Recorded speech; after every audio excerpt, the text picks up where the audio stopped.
Assalamualaikum warahmatullahi wabarakatuh.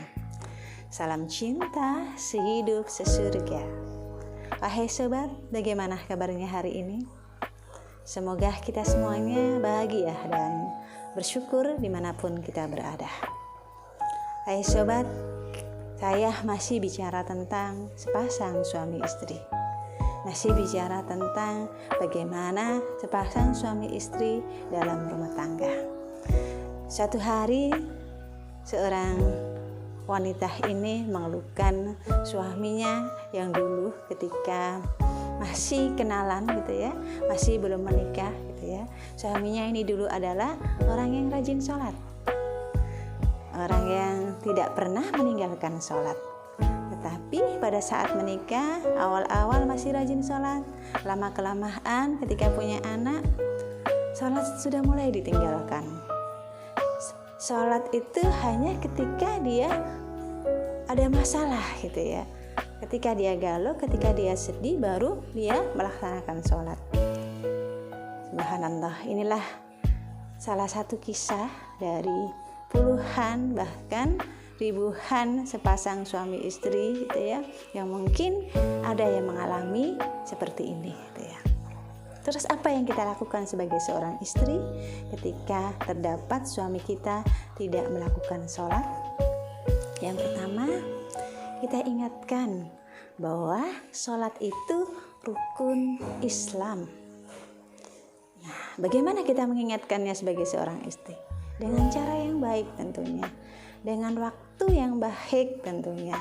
Pada saat santai, pada saat jalan-jalan, pada saat sebelum tidur, berkomunikasi dari hati ke hati, kita ingatkan kepada suami kita bahwa sholat itu kewajiban kita sebagai seorang muslim.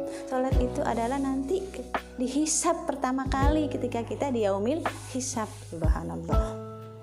Pada saat sholat kita baik, maka semuanya akan baik. Tapi ketika sholat kita tidak baik gitu ya, apalagi tidak sholat, apa yang terjadi? Kita ingatkan dengan sebaik mungkin, setulus mungkin dari hati yang paling dalam terhadap suami kita.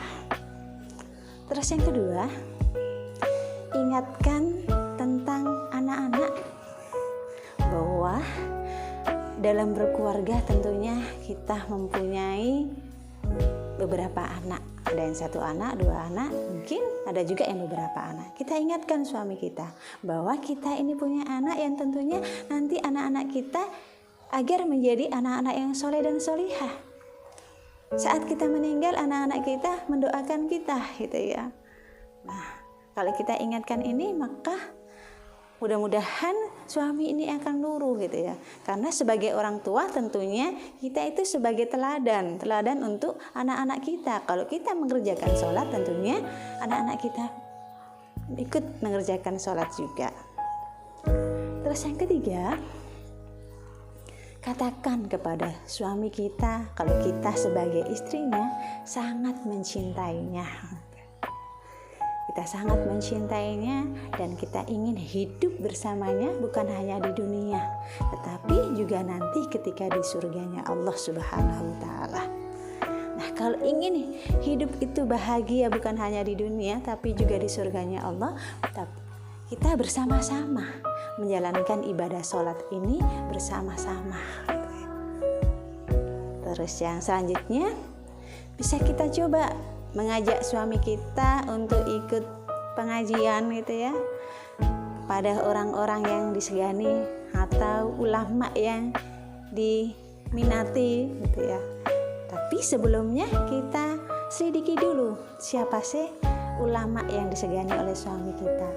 Pada saat ulama ini mengisi pengajian, kita ajak suami kita, baik itu pengajian secara offline maupun secara online gitu ya. Terus yang selanjutnya, setelah kita melakukan itu semuanya, ini bisa kita lakukan buku gitu ya.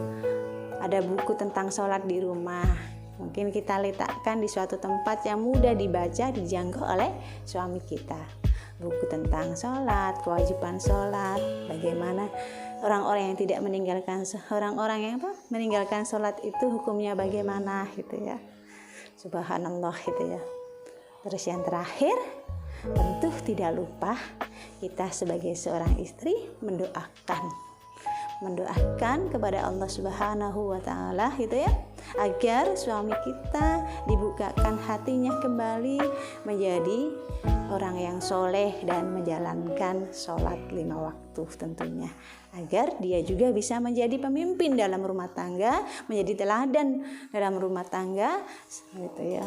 Itulah kiat agar suami kita bisa rajin sholat. Bagi siapapun Anda yang di sana, sahabat yang di sana yang tentunya memiliki suami yang belum sholat atau tidak mau sholat, marilah kita coba, marilah kita selalu memberikan dukungan agar suami kita menjadi lebih baik lagi. Saya akhiri, assalamualaikum warahmatullahi wabarakatuh.